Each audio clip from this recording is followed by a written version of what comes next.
That's your first memory verse this morning, by the way. You'll see it on the sort of the colored side. Teach us to number our days that we may gain a heart of wisdom. We're all busy. Our schedules are packed with career, family, friends, church, Super Bowl activities this afternoon, other responsibilities of life. Sometimes it's hard for us to keep all the balls in the air. I was talking with a friend the other day, and he said he does not know how he ever works. Since he has retired, he doesn't have time to do anything. And I said, you need the lesson on Sunday then, because we're going to be talking about time. Sometimes our days are so full that we just don't enjoy anything because we're trying to do everything. So today our focus is on time. We need a little breathing room. Your relationship with God and with others actually benefits when you realize that time is a limited resource, which means, of course, that you need to limit what you do with your time. Sounds simple, doesn't it? We just need to better control our time. We need a little breathing room. So, where do we start? See if you can identify with this.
Breathing room.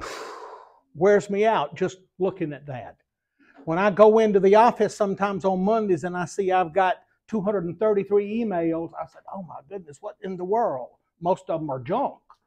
But still just having to look at them and sort through them. We need a little breathing room for your basement, for the trunk of your car, for your attic, for your garage, or your closet. And if it looks something like this, anybody identify? Anybody recognize any of this? That's your garage. Anybody know where this is, by the way?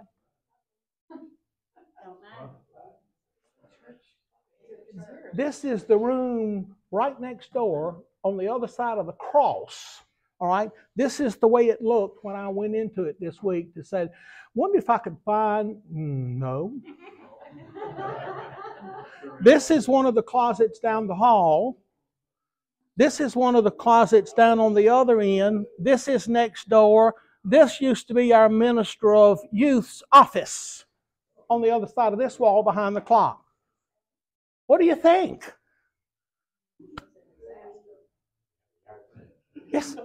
It's terrible, isn't it? It's terrible. You know, it's okay for closets and trunks and basements and storage rooms to look like this. But it's another thing if your life looks like this. And that's what we're going to talk about. God made us all different. For me, when I go in to sit down and work, my office has to be clean. I don't have any clutter on my desk. Several of the people I work with, I often want to go in and just straighten the papers. And they say, no, I know where everything is. No, you can't know where everything is. It looks like this. Now, our former minister of music may know where most of that stuff was, all right? But today would probably cry when he looked up in the room, the wardrobe room, and in some of the other things down the hall. But I like things organized and neat. And if you don't know what kind of person you are, just go look in maybe the back seat of your car. And if you have to move things around for someone to be able to get in your car, then you know. But it's okay for your car, your trunk, your garage, your attic to look like this. But it's not okay for our lives.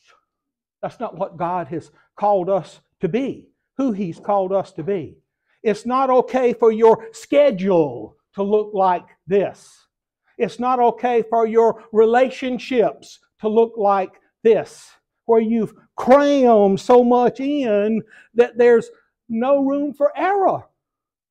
There's no room for anyone else. There's no room for anything else.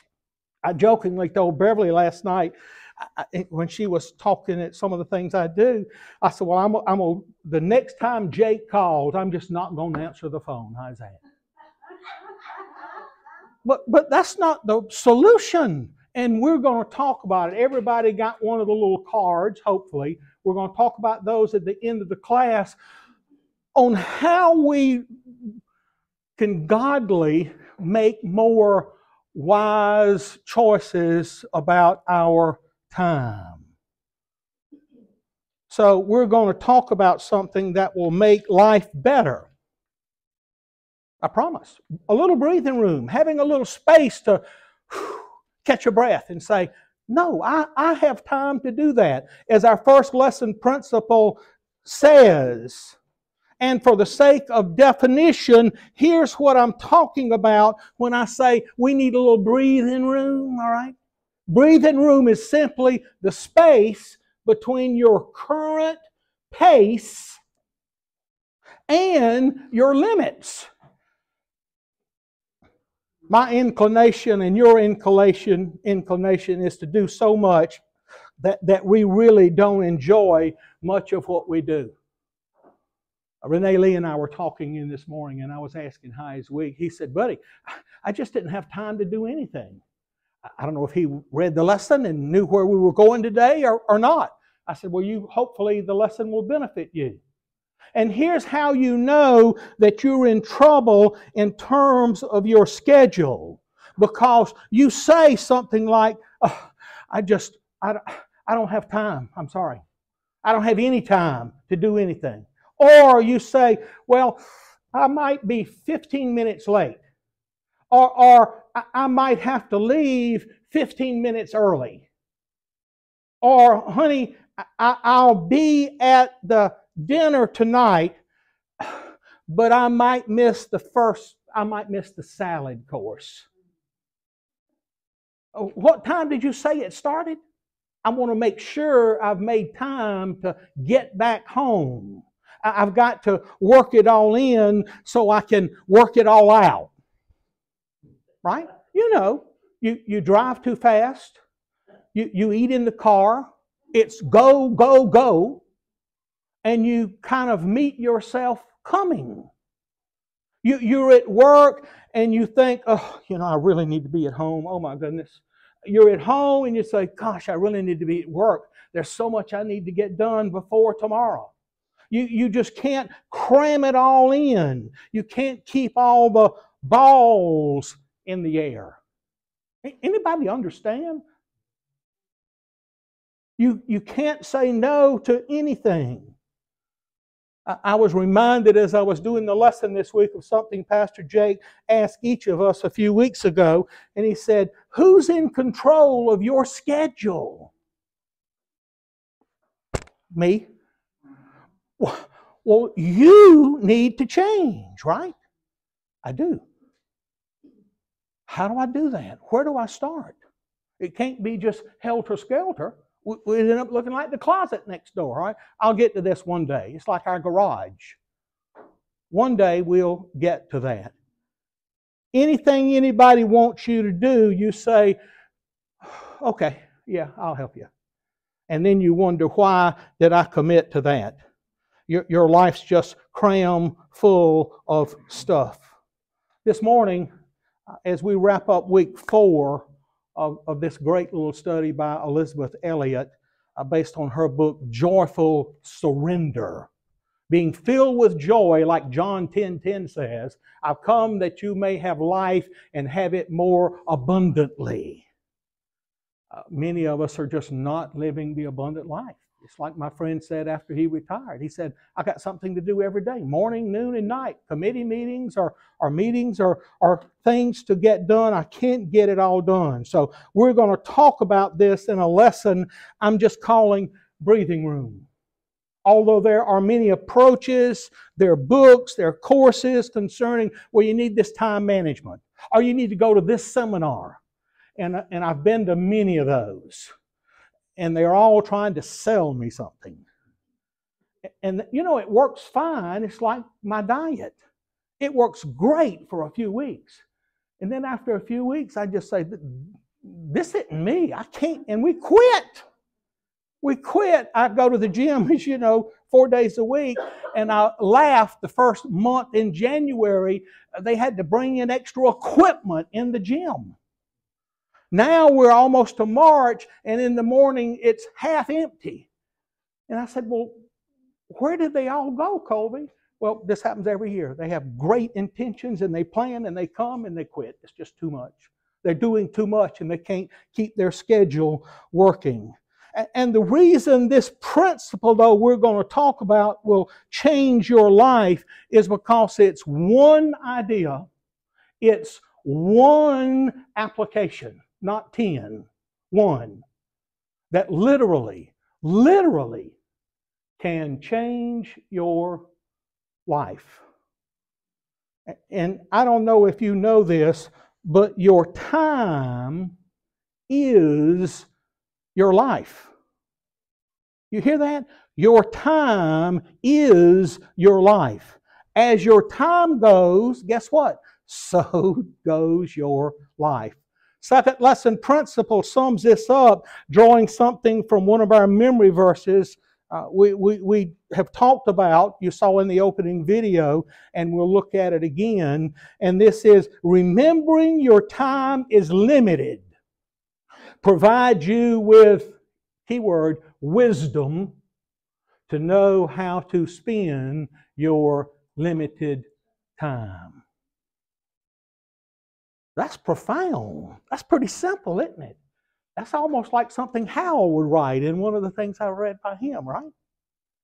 Remembering your time is limited provides you with wisdom to know how to spend your limited time. As your schedule goes, so goes your life. And we're going to get this big piece of wisdom from none other than Moses. Now, on day 2 of your lesson this week, you spent a little time with Moses in the 90th Psalm. Most of the Psalms are by David, all right? This one is by Moses. So as you looked at your Bible study this past week, you probably spent some time looking at the 90th Psalm. Although Moses to me, had 4 lives. I've been reading Moses in my daily Bible time, and I had to look back and look at each part of his life, because really it's a fascinating idea when you look at Moses' life as having 4 different lives. He was a Hebrew, but the first part of his life he was raised, if you recall, in Pharaoh's household as the adopted son of Pharaoh's daughter. Why? After being found sort of in the reeds and the bulrushes in the river, floating in a basket. Right? He was raised as an Egyptian. So the first 40 years of his life was perfect. Well, it seemed perfect, right? I mean, he had all the trappings of life. The education, everything. I mean, he was the Pharaoh's daughter's son. Everything going his way. He had it made, we would say today. The thing about Moses is he didn't know the rest of his story, though, did he? Like we always say, if I just knew where I was going to be 5 years from now. Well, Moses just think, oh my goodness, it just doesn't get any better than this. And that's his life until he fell out with Pharaoh after murdering another Egyptian who caught Moses sort of beating up on a Hebrew. And we remember what happened, right? Then for the next segment of his life, I apologize for this slide. This is the way I think of Moses, though, okay? I really do. He probably looked nothing like this. But he was a rock of a man, I think. So for the next segment of his life, after he fled Egypt and the murder, he spent 40 years in the wilderness in Midian. And guess what he was doing? He was a shepherd. Talk about a lifestyle. A shepherd. Now, you talk about slow days. Today you take your sheep out and you sit. You watch the sun come across the sky. You take the sheep back into the pen and you go to bed and you get up tomorrow and you do the same thing. 40 years. Oh my goodness. And you get to do the same thing the next day and the next day and the next day until 40 years as a shepherd has passed by. And as I said, Moses really didn't know his life, what was going to happen. My guess is he said, this is it. 40 years in Egypt, now 40 years out here, married, going to have a few kids, going to have some grandkids. They're going to love me. I'm going to die. Gone. End of Moses. Nobody's going to know who I am. Right? 40 years of shepherding, he probably thought, boy, this is it. I mean, he's 80. That's the second part of his life. And the big stuff is just getting ready to happen, right? The third part of Moses' life, he ends up back in Egypt, if you recall, after talking with God at the burning bush, of course. Let my people go. Right? They were 10 plagues, flies, gnats, river of blood, signs, wonders, black plague, angel of death, everything you could imagine. I spent a few days this week reading in Exodus the plagues that were going on. The death of firstborn of every Egyptian male. During this time, he was God's mouthpiece. Talk about center stage now, right? Ultimately, he faces down Pharaoh to let God's peoples go. Pharaoh does. Oh, top of the world, right? God's man, whatever he wants happens. Then we get into the fourth part of his life where we find Moses as the leader of the Hebrew nation, a couple of million people, I assume, marching out of Egypt into, I wrote, God knows where. And I said, Beverly won't like me to say God knows where, so I'm going to put literally, God knows where, right? To Canaan, the promised land, right? Now he's the leader of this nation who continually murmurs, complains, and wishes they were back in Egypt. What have you done to us, Moses? Oh my goodness. God says, I'm sick of them. We're not doing this anymore, right? So he says, Moses, for the rest of your life, you're just going to go in a circle in the wilderness. Round and round and round. Guess for how long? 40 years. 40 years. Leading these people around and around in the wilderness until they all die. None of y'all are going in. So Moses is raised in Pharaoh's house for 40 years. For 40 years he's a shepherd, staring at sheep. Then he's in the big time in Egypt, confronting Pharaoh, God's man, seeing all the Hebrew people leave with him. He's wandering in the desert. Then at the end of his life, he gets to the edge of the promised land with all these people, the whole nation of Israel, 40 years, and God takes him up to Mount Nebo, remember? And he looks at Mount Nebo and God says, oh, you can't go in. What? 40 years, 40, I can't go in? You can't go in. Here's the way it looks. All right? Down on the bottom. You'll never guess where Beverly is standing here. But when we went, we did get to stand there where Moses did and look out at the promised land from the Jordan side of the line. And I thought about that, and I said, oh my goodness, talk about someone who has a perspective on time. It's Moses, right? And in the 90th Psalm, he sort of gives it to us. And let me make it clear right up front that this is the context, I think, for every decision you make as it relates to time. Every decision you make. And specifically, what we cram in and what we pull out of that messy closet situation you saw is here. So we're going to read some of the verses in Psalm 90, which are really a little tricky in that this is ancient text written in Hebrew. And then, as you know, we try to translate Hebrew into English, numerous translations. Sometimes there's one or two Hebrew words, and the English translation or transliteration becomes a whole paragraph. You just sort of have to fill in the blanks.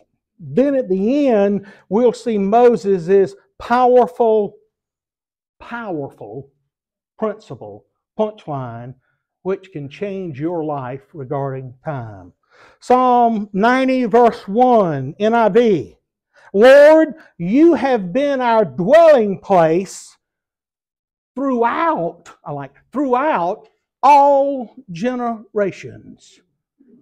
Talking about the nation of Israel and all of the people up until then. Throughout all generations, we've kind of lived within the context of who you are. Yahweh, we're your people. You're our God. He continues. Before the mountains were born, boy, that's a picture, isn't it? Or you brought forth the whole world, from everlasting to everlasting, you are God. So he says, God, you're beginning and end. You're from everlasting to everlasting. And somewhere between the bookends of everlasting and everlasting, there's me, Moses, and there's us, the nation of Israel, everlasting to everlasting. And then here we are. Wow. And then he makes this incredible statement in verse 3. I like this. You turn people back to dust, saying, return to dust, you mortals. Now, I thought about that and I had to look that up. I said, that sounds a little harsh to most of us in our modern way of thinking. You return to dust? Mortals?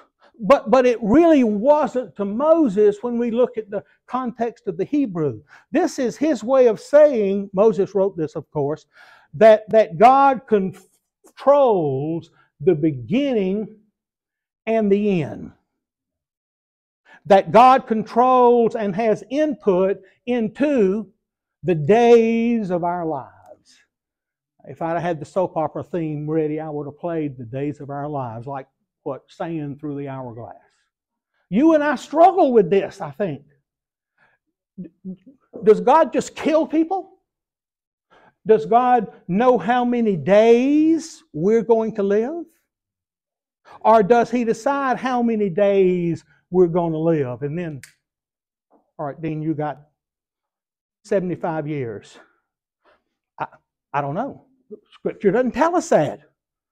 That's one of those secret, those unknown things that we read about in Deuteronomy. But here's what's important for us sitting here this morning. For most of us, whether you recognize it or not, and whether you can explain it or not, because none of us can really explain it very well, most of us believe that God has something to do with the length of our life. Right? And I can prove it to you because I thought about this. If you found out tomorrow that you had a terminal disease, would you pray? If you found out tomorrow someone you loved had a terminal disease, would you pray? And regardless of the fact that you may not have prayed in a long time, or maybe you prayed yesterday, something inside of you would cause you to raise your eyes and say, oh God. Or maybe just, oh God, help. Our third lesson principle sort of summarizes this way. There's something in you that believes that somehow God has something to do with the number of days of your life. We believe that, don't we? God's got something to do with how many days I'm here. He goes on to say this in verse 4. 1,000 years in your sight are like a day that has just gone by, or like a watch in the night. We know what a watch is, right? Remember the disciples? Like, what was it? Third watch or fourth watch? That's about 3 hours. So he's saying a day, 1,000 years is like a watch, like a little 3-hour, 4-hour shift. Ooh, 1,000 years? Wow. That's why we often hear someone say, boy, the years are flying by, aren't they? Where have they been? So Moses is thinking, imagine how they fly by for God. He's everlasting to everlasting. Imagine how time flies for Him. Wow. For me, 10 years seems to fly by. But for God, what does He say? 1,000 years is like 3 hours. That's moving. So God, you're everlasting to everlasting. So in that picture, how long does my life look within the context of 1,000 years? If 1,000 years is like 3 hours to you, how does my life look? Like that, right? He goes on to say this, verse 5 and 6. Yet you sweep people away in the sleep of death. They are like, now he's talking about you and me here. They are like the new grass of the morning. In the morning it springs up new, but by evening it is dry and withered and dies. He says here, hey God, I guess from your perspective, our long years, 70, 80, because in a minute he's going to say some people get to be 70, some get to be 80. Moses got to be 120, by the way. He says, I guess from your perspective, our entire lives that we get so jacked up and excited and concerned about, it's kind of like grass to you, right? It pops up in the morning and is dead by late afternoon. Gone. Isn't that exciting and motivating this morning? Our 70, our 80, our whatever years is like grass. I'm glad I came to class today just to hear that, all right? My life is like grass. Your vapor, mist, that's right. Then in verse 10, he goes on and says this, our days may come to 70 years or 80 if our strength endures, yet the best of them, the best of what? Our years, the best years of our life, are but trouble and sorrow, for they quickly pass and we fly away. I chuckled and I put that in green there because a couple of weeks ago in our worship service with Bobby and his group, we sang the song, I'll Fly Away. I've not seen our congregation rock and sing like that in a long time. This is where that song came from. I'll fly away. Right here. You were singing from a verse by Moses and you probably didn't even know it. Moses' point here is simple. Time and life pass quickly. Now he continues in verse 11. This is a really confusing verse, so I'm going to read it and then I'm going to try to explain based on what I read in some of the commentaries what he's saying. If only we knew the power of your anger, your wrath, we don't like that word, is as great as the fear that is your due. What? I read that 4 times, I know. It's almost like there are 3 different ideas here. It is just poorly constructed, and maybe some words were dropped out in the middle. And I'm not an English scholar, but I tried to diagram it or put it together. This is a difficult Hebrew verse to translate into English. Many translations have taken a shot on it, and this is probably in the NIV as good as it gets. So let me help you understand what it means instead of exactly what it says. Here's an idea I read. If we could see God as He is, we would give Him the reverence He's due. Moses is saying to God, you are everlasting to everlasting, and I'm like a piece of grass, right? Right. Here today, gone tomorrow. I mean, my life is boom, boom, boom, going by so fast. But if I think it's going by fast, what is that when 1,000 years is like 3 hours to you? I think it's going fast, but 1,000 years is like a watch. So Moses kind of pauses in this big grand explanation, and he sort of says, wow, if we could somehow see God as He is, then when it comes to our time in our lives, we would give Him the reverence He's due. Because I only have a tiny, tiny, tiny, itty bitty slice of time to do something with. And wouldn't the rational thing for me to do in my tiny, tiny, itty bitty, tiny slice of life be to give God the glory He's due? Yeah, that makes sense. How are we doing? Not doing well. We got the closet clutter, right? Here's another way we could read it when it comes in a principle form, our fourth lesson principle. If we could see God as He is, we would be more careful with the time we have been allotted. Folks, that's it.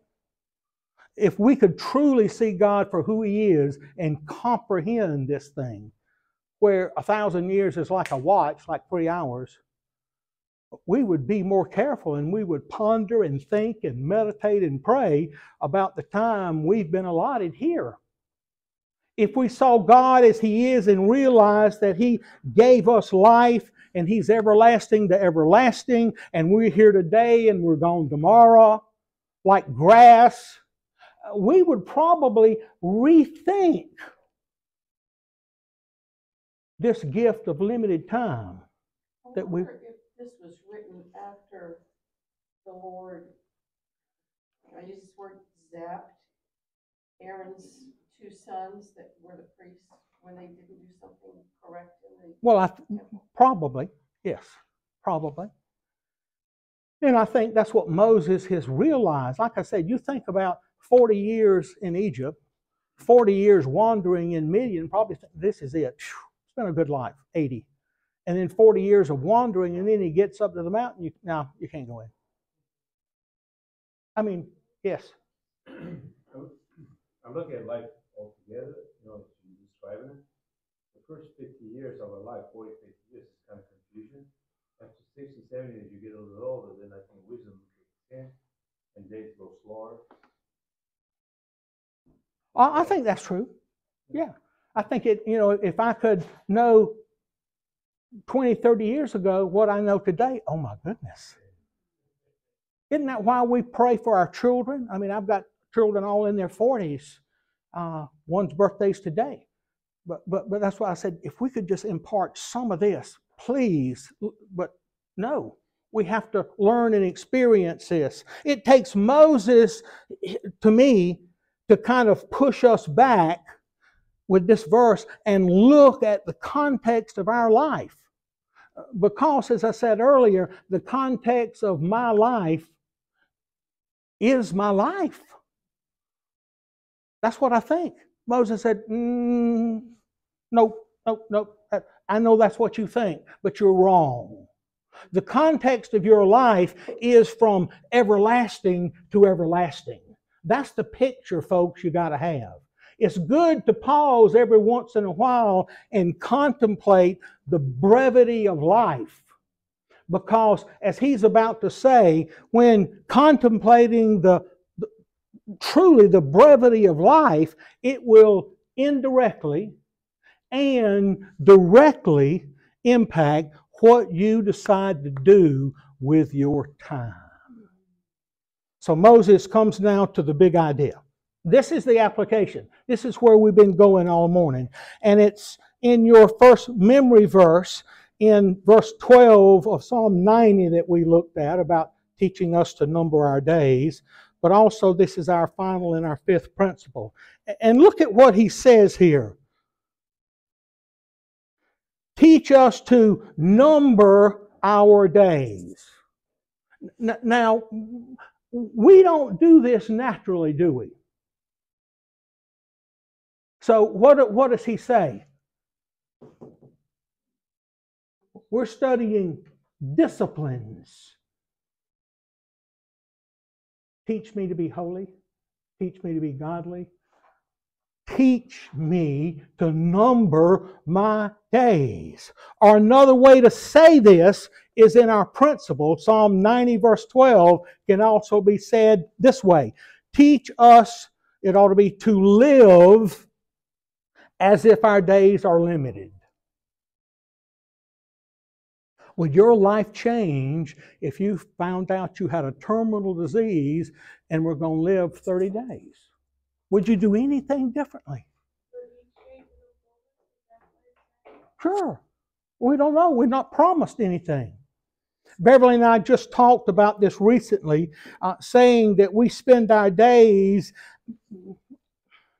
as if we're always going to have each other. We spend our time as if we're always going to be together. We're going to always have our children. We're going to always have our grandchildren. We spend our time as if I'm always going to be doing the work I'm doing and can drive to the office and work every day. We spend our time as if our time is unlimited.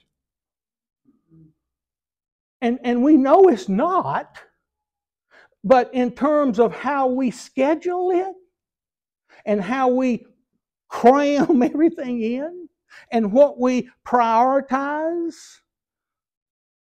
we live as if our days are not numbered. I'll do that tomorrow. How about we don't have it tomorrow? Well, I won't do it. And Moses is saying, oh, no. It's a huge mistake. You need to learn how to number your days, which means learn to live as if your days are numbered. You know, you're marking them off on the calendar. 300 days to Christmas. All right? Teach us to number our days. That. I like that. This leads somewhere. He says, all right, not just teach us to number our days, there's a principle that comes here. And here's the result. And you know the verse. That we may gain a heart of, wow, that is profound.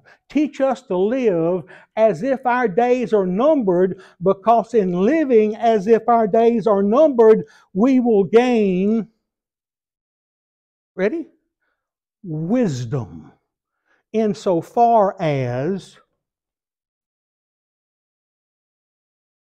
what we cram into our life, what we put in, what we should leave out, what should be the priority of our life. If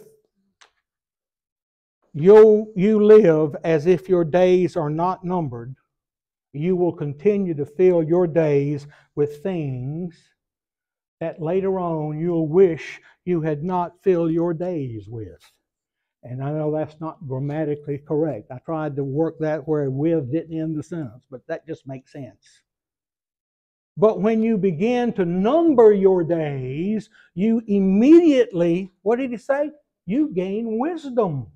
You immediately gain perspective, so you realize with some things, you say, whoa, wait a minute, I can't spend my time doing that. Or, I need to spend more time over here doing this. Or I need to spend time doing that. Or I need to begin spending time doing this. I need to spend no time doing this, yet this consumes all my time. The real summary of all Moses is saying can be pulled out of our second principle. This is the second one on your sheet, so you already got it written down. Remembering your time is limited provides you with wisdom to know how to spend your limited time.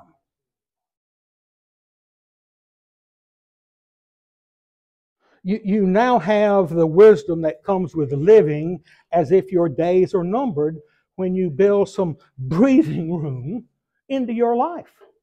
So over the next week, I want you to read Psalm 90 a few times, pray, meditate, ask the Lord to show you what you need to exchange or change in your life so that you live as if your days are limited, numbered. I have given each of you a little simple card that I found from my friend Andy Stanley, which looks like this. This is sort of your homework. You're not going to have to pass it back. I don't want to see what you put here. It only has 4 things you need to think about and think through. What do I need to add to my schedule that's not there? You may say, Lord, I've been praying to do this. I need to put that back in there. What do you need to add? Put some on the line. The second one is, what do I need to subtract?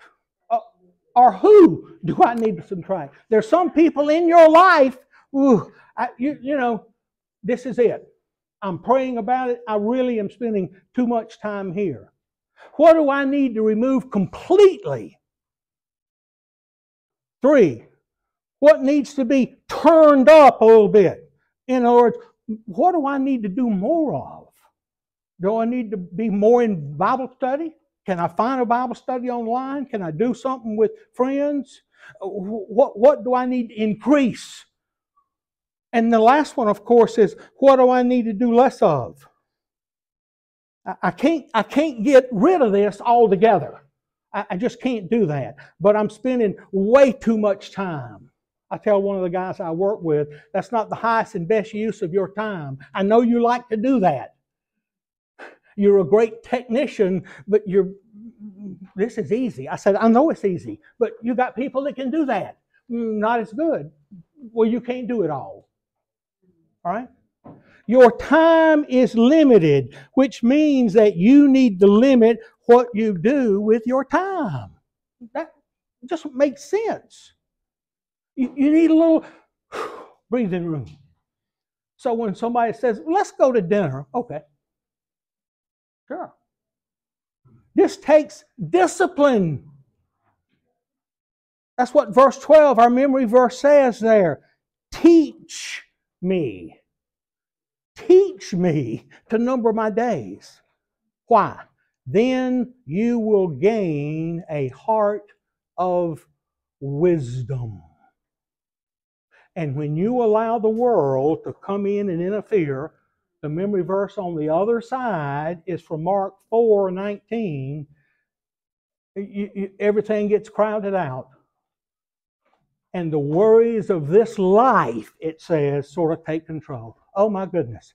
This is the worst. How in the world am I going to get all this done? I was telling Beverly this morning what a sigh of relief that I'm not teaching Genesis tonight.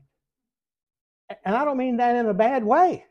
I just mean every once it's just nice. You don't understand what we go through to do the things we do. And you do understand it because it's your life.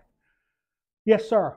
He's asking God there to teach him, not the teacher or the... Absolutely right. This is Moses' prayer to God. You're absolutely right. That's what we need to do. And the only way to do it and to discipline ourselves is to spend some time with the Lord praying about, Lord, what do you want me to do? Change my agenda. And you'll find this freedom and this happiness in this divine surrender that we're studying. Let's pray. Lord, thank you. You just continue to blow us away. We know all this stuff. We read it. We know what we should be doing, but as Dr. Blackaby told Beverly and I years ago, it's not that we don't know what to do. We got your book. We know what your book says. We just choose not to do it. So teach us to number our days that we may gain a heart of wisdom, that we may be bolder and more effective witnesses with the gospel of Jesus Christ in such a dark and an evil world. Father, you've called us out. Help us to step out in absolute obedience and hear your call and to follow you with the message of Jesus Christ. And it's all in His name we pray this morning. Amen.